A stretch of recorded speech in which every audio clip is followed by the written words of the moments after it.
नमस्कार। आज मैं रात में आप लोगों को तो ले जा रहा हूँ जगदलपुर का हॉन्टेड हाउस, ये haunted house of Jagdalpur, Chhattisgarh. भाई मेरे, इसको रात में ही देखिएगा, दिन में नहीं। दिन में तो मैं अभी लोड कर दूँगा, अपलोड करके रख दूँगा। रात में आप लोग देखिएगा जल्दी से। हॉन्टेड हाउस जगदलपुर का ये हाउस इतना फेमस है कि लोग बाग कहते हैं इसके अंदर गए तो फिर मर के ही वापस आ गए, है ना। ये जो है क्या कहते हैं, मैं आपको बताऊं कि भयानक जंगलों के बीच में एक ये हाउस, और कहते हैं कि वहाँ पर जो है किसी जिन या प्रेतात्मा का निवास है। वो सारे लगता है परिवार वहाँ रहते हैं। विभिन्न तरह की आवाज़ें, चीख पुकार, ये शोर शराबा। उसके अलावा जो है उसको देख के कोई उसका बस अंदर भी जाता है तो बस उसको दूसरे दिन लाश ही निकलती है। वहाँ के जो फर्नीचर अपने आप खसक जाते हैं, बर्तन अपने आप गिरने लगते हैं, दरवाजे अपने आप खटकने लगते हैं। ये सारी चीज़ें हैं। मैंने सोचा कि इसको भी एक बार घूमाऊँ। मैंने जगदलपुर के मेरे सब्सक्राइबर हैं, उनको साथ लिया और वो फिर जो है अपने जुगाड़ से उसको अंदर ले गए। रात के इस समय 2 बज रहे थे। चारों तरफ भयानक सन्नाटा था, बड़े बड़े पेड़ और झाड़ियों के बीच से हम लोग जब पहुँचे, एक तो वैसे अंधेरा, ऊपर से डरावना माहौल, टॉर्च के सहारे अंदर गए। किसी तरह से अंदर पहुँचे तो जो है कुछ फर्नीचर वगैरह रखे हुए थे। अब बहुत ही जो है क्या कहते हैं, मतलब माहौल वहाँ का बहुत ही डरावना था। थोड़ी देर में लगा कोई सीढ़ियों से नीचे उतर रहा, पैरों को दबा दबा के। होता क्या है कि ये सब सन्नाटे में जो घर होते हैं उसको हॉन्टेड करार कर दिया जाता है। अफवाह फैला दे कि हॉन्टेड है, उसके बाद वहाँ पर शुरू हो जाता है नंबर 2 का काम, नशा पानी करना, शराब पीना और लड़कियों को ले आना। ये सब काम होता है, क्योंकि भूत के डर के मारे तो पुलिस भी नहीं जाती उसके अंदर, तो कौन मुसीबत में मोल ले। तो वहाँ सारा अनैतिक काम जो भी होता है। दिन में तो आप जाइए तो आप देखेंगे कि हर जगह शराब की बोतलें भी पड़ी रहती हैं, चिप्स के पैकेट भी होते हैं, दीवारों पर सब लिखा भी रहता है। तो इसका मतलब दिन में आवाजाही तो होती है। और शाम को जो नंबर 2 वाले हैं, जो अपनी बीवियों से छिप छुपा के काम करते हैं, अपने नाते रिश्तेदारों से, उनके लिए दरगाह तो बहुत बढ़िया स्वर्ग जैसा जगह है। बस एक चटाई ले आइए और 2 गिलास ले आइए, बोतल ले आइए, कुछ खाने पीने का सामान ले आइए, आधा के भोग करिए और उसके बाद भोग विलास में डूब जाइए, है ना। ये तो है। धीरे धीरे जो आवाज़ आ रही थी मेरे पास में बिल्कुल, फिर अचानक ऐसा लगा मुझे जैसे कि कोई दरवाजे के पास खड़ा है। और उसी समय जो है वहाँ पर एक कुर्सी टाइप की रखी हुई थी, वो इतनी जोर से हिली, अब मेरी तरफ कुर्सी भागने लगी, जैसे कोई उसको चला के ला रहा हो मेरी तरफ। अब मुझसे कुर्सी टकराने में थे, मैं छिटक के दूर हट गया। मेरा जो सब्सक्राइबर था, जतिन नाम है उसका, और ये नाम काल्पनिक है ना, क्योंकि बेचारे कुछ हो जाए। तो जतिन नाम का था। तो वो जो है क्या कहते हैं, वो मेरे साथ था। उसी ने एक तरह से समझी कि उस कुर्सी से बचने से उसने बचाया, उसने घसीट लिया एक तरफ। कुर्सी जाके सामने वाली दीवार से टकरा गई। इतनी फोर्स थी कुर्सी के, यदि मेरे को चोट तो मेरे को चोट तो जरूर लग जाती, गिरता मुंह के बल या पीठ के बल, चोट तो जरूर लगती। कमरे में चारों तरफ जाला लगा हुआ, और जो है क्या कहते हैं, फल फर्श पर और जितने भी सामान थे उस पर धूल की मोटी परत जमी हुई। फिर खिड़की के पार मुझको ऐसा लगा कि जैसे कोई औरत बाल खोल के बड़ी बड़ी आंखें करके मुझको घूर रही हो।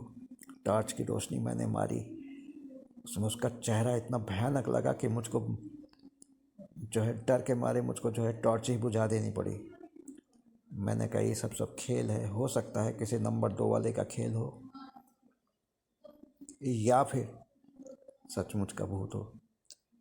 तो मैं अपने साथ तो कोई भी सामान लेके नहीं गया था, ईएमएफ मीटर या वो ना वहाँ पर किसी के पास था जिससे मैं मांग के एक दिन का काम चला लेता। सिर्फ मुझको वाइब्रेशन ही नेगेटिव आ रहे थे। फिर दरवाज़ा खुला और एक छोटी सी बच्ची मेरे पास आई और आके मेरा हाथ पकड़ लिया और घसीटने लगी। जो मेरे सब्सक्राइबर जतिन थे, तो बाबा जी बच के, ये कोई बच्चे नहीं है, ये किसी का मायावी रूप है। तो मैंने जो है हाथ झटका तो वहाँ कोई भी नहीं था, ना बच्ची थी ना कोई था। फिर मैंने कहा दूसरे कमरे, तीसरे कमरे, 3-4 कमरे साथ थे उसमें। मैं करता हुआ मैं उन्हीं सीढ़ियों पर धीरे धीरे चढ़ता हुआ ऊपर पहुंचा। ऐसा जैसे ही ऊपर पहुंचा, ऊपर से किसी ने मुझे जोर से धक्का दिया और मैं गुड़मुड़ करता हुआ नीचे आया।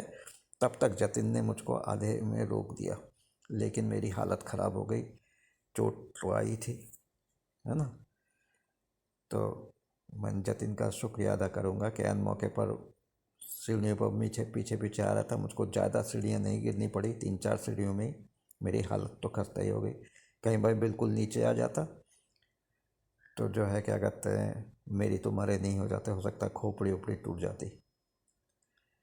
उसी के साथ मुझको गिरते देख एक बहुत ही भयानक हंसी की आवाज़ सुनाई पड़ी, जैसे कि कोई जोर जोर से हंस रहा हो मेरी बेवकूफ़ी पर, मेरे साहस पे।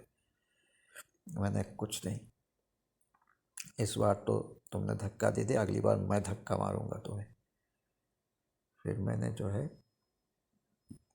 मैंने कहा अब ऊपर जाना बेकार है, क्योंकि जैसा पैरों में शायद चोट बहुत लगी थी, कमर में लगी थी, तो मतलब सीढ़ियों पर तो चल नहीं सकता था। मैं नीचे आ गया।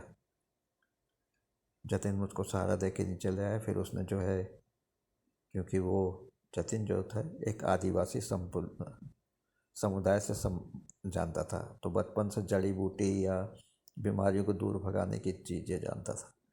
उसने बैठा के मुझको मालिश वालिश कर दिया, पता नहीं कौन से 1-2 नशे दवाई मेरी, और मैं ठीक हो गया। ये दर्द वाली चीज़ और दर्द वाला वो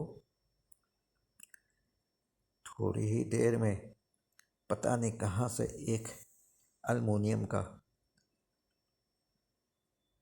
जो हड़ियाँ होती है अल्मुनियम की, वो उड़ती हुई आई और मेरे सर से टकराई। मैंने देखा उस और जतिन ने भी देखा, लेकिन जो है क्या कहते हैं, वो सर से तो टकराई, लेकिन ज़मीन पर गिरने की जगह वो जो है ऊपर छत पर चली गई। मैंने कहा ये क्या हुआ। यदि कोई फेंकता है किसी के ऊपर कोई भी सामान, टकरा के वो नीचे आएगी, ना कि ग्रेविटेशनल फोर्स के अपोजिट काम करेगी, वो ऊपर जाके छत पर चिपक जाएगी। मैं और जतिन देख रहा था। जतिन ने कहा बाबा जी कुछ ज़्यादा ही उत्पात हो रहा है। मैंने कहा हाँ, अब क्यों हो रहा है ये तो पता लगाना ही है। फिर रात का अंधेरा बढ़ता चला गया और भैया सोने पर सुहागा।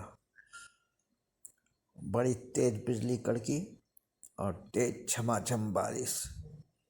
बारिश अब तूफानी हवा, उसकी जो रही सी खिड़कियाँ भी थी वो खड़बड़ खड़बड़ करने लगे, दरवाजे हिलने लगे, मतलब बिल्कुल समझे थे मौत का तूफान आ गया हो। मैं और जतिन भाई एक कोने पर चुपचाप खिसक के बैठ गए कि भैया कहीं छत वत ना गिर जाए, पुराना तो है ही है, या कुछ और भी ना हो जाए। उसी में देखा कि एक जो है बड़ा भयानक सा काले रंग का, बिल्ली से भी बड़ा, एक मतलब जो बिल्कुल काले रंग का, जिसको आप उसे ब्लैक पैंथर भी कह सकते हैं, तो जो है वो शायद पानी में भीग के अंदर की तरफ आया हो और उसकी आंखें जो अंधेरे में बहुत जोर से चमक रही थी। रंग तो उसका काला था, इसलिए वो कोठरी के कालेपन में उसका रंग बिल्कुल मैच खा गया और वो हम लोग को दिख नहीं रहा था। तब मैंने अपने दोस्त को, जो साथ में सब्सक्राइबर थे, उनको कहा कि भैया टॉर्च जलाओ जल्दी से। टॉर्च जलाया गया, लेकिन क्या, वो तो मेरे पर ही झपटा। अब मुझको जो है दांत फाड़ के मेरे मुंह पर झपटा, उसका पंजा जो है मुझको रगड़ता हुआ, मैं उस समय जैकेट पहने था, जैकेट को रगड़ता हुआ गिरा। तो मैंने देखा मेरे जैकेट जो है बिल्कुल फट गई सामने से। उसके नाखून इतने कड़े थे कि बिल्कुल फट गई। और जो है क्या कहते हैं, वहाँ वो जो है बिल्कुल कमरे में कभी इधर भागे कभी उधर भागे। तो मैंने कहा हो ना हो, ये हो सकता है ये वास्तविक रूप से ब्लैक पैंथर हो, उसका बच्चा हो, और जो किसी तरह से इस आंधी तूफान में भटक के यहाँ पर आ गया, या पहले से होता हो कोई शिकार करके लाया उसको खाने के लिए। जो कुछ भी है, मैं तो भैया बहुत डर गया, बहुत जोर से डर गया। पानी से जो है, पानी के जो छुपे हुए सांप थे वो भी क्या कहते हैं निकल गए। और जो है क्या कहते हैं, बरामदे में विभिन्न तरह के सांप दिखाई पड़े। और उसी समय किसी पेड़ पर जोर से जो है एक बड़ा सा उल्लू होता है, जिसकी सींग जैसे निकली होती है, कान ऐसे होते हैं, उसकी भयानक आवाज़ उसकी आई। उसके बाद जो है क्या कहते हैं, उस भयानक आवाज़ को सुन के जो पेड़ पर जो कौवे थे वो फड़फड़ाने लगे और काँव काँव करके एक दिशा में उड़ गए।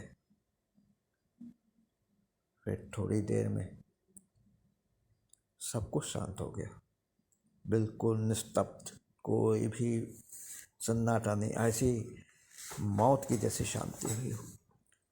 फिर किसी ने खटखटाया दरवाज़ा। मैंने और जतिन ने उठ के दरवाज़ा खोला। सामने जो है एक ओवरकोट पहने आदमी, फेल्ट हैट लगाए, मतलब जो वैसा हैट होता नहीं जो ज्वेल थेप में देवानंद ने लगाया था, वैसा हटाए हैट लगाए। और उसके जो है क्या कहते हैं, हाथ में एक स्टिक जैसा था।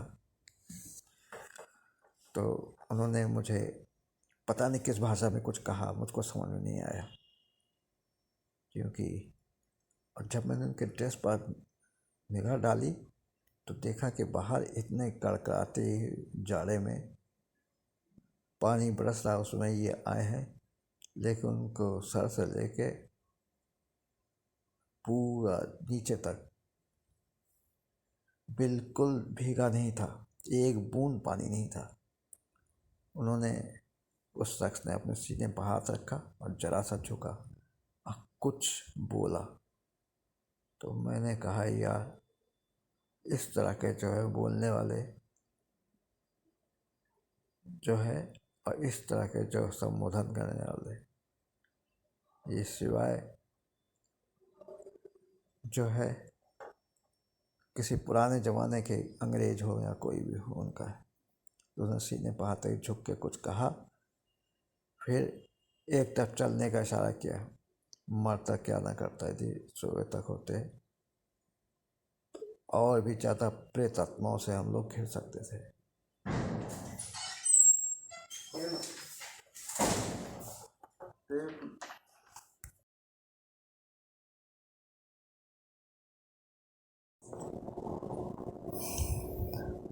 उसने सीने पर हाथ रख के कुछ कहा, मेरे समझ में आया, लेकिन मुझको उसके हाव से ऐसा लगा कि वो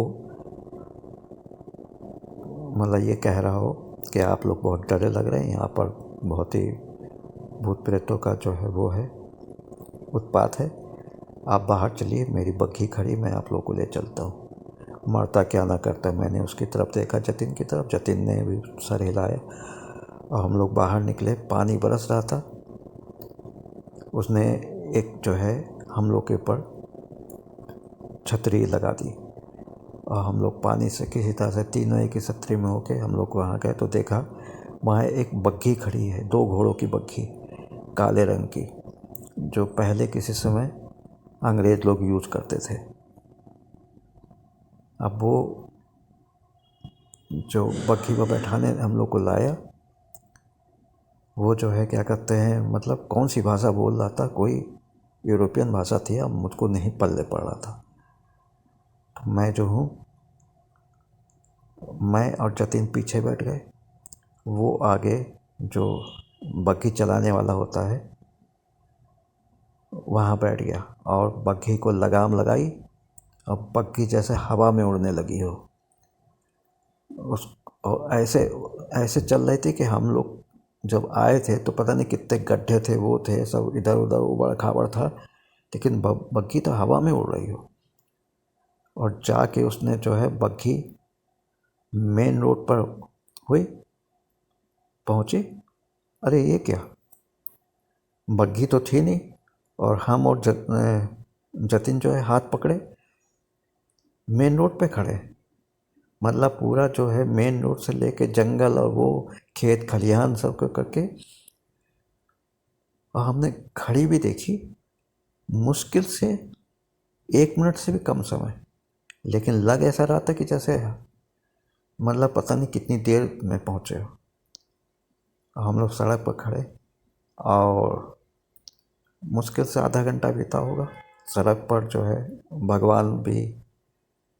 भगवान सूर्य भगवान, उन्होंने भी अपनी लालिमा बिखेरनी शुरू कर दी और उसी सड़क के ऊपर आवाजाही शुरू हो गई। फिर हम और जतिन आगे बढ़े। आगे बढ़ते बढ़ते एक जो है हम लोग को 2 सीटर जैसा दिखाई पड़ा। हम लोगों ने हाथ दे के रुका। फिर हम लोगों ने कहा कि जहाँ हम लोग रहते थे वहाँ गंतव्य में, तो वहाँ जो है हम लोग पहुँच गए। और ये रही हमारी भूत की कहानी। एक भूत ने हम भूतों को बचाया भूतों से, समझे ना। तो ये कहानी आपको कैसी लगी, इसको लाइक करिएगा, सब्सक्राइब भी कीजिएगा और शेयर भी करिएगा। और भैया कुछ कमेंट्स भी लिख दिया करो, जिससे मैं मोटिवेट तो हूँ। व्यूज़ आजकल मेरे बढ़ नहीं रहे, क्या कारण है? क्या यूट्यूब ही नहीं डाल रहा है नोटिफिकेशन कि क्या? इतने सारे सब्सक्राइबर हैं, व्यूज़ तो बढ़ाइए कम से कम, है ना। मैं बहुत रिक्वेस्ट करता हूँ लेकिन व्यूज़ नहीं बढ़ते। इसी तरह से जगदलपुर के हॉन्टेड हाउस की मेरी यात्रा ख़त्म हुई। अब सिर्फ एक और रह गया है, वाई शेप्ड ब्रिज। वहाँ भी जाके देखूँगा कि वो उसमें क्या है, वो फेक है कि क्या है। अब मैं आपको हृदय से आभारी हूँ कि आप लोगों ने इतना टाइम वेस्ट किया और मेरा वीडियो देखा। और गहरी रात हो गई है, नींद आ ही रही होगी। अब आप लोग आराम से गरम गरम बिस्तर में सो जाइए और सुबह आप लोगों से फिर मिलते हैं। नमस्कार, जय हिंद, जय भारत। रात में वीडियो ज़रूर देखिएगा, है 12 बजे के बाद, तभी मज़ा आएगा।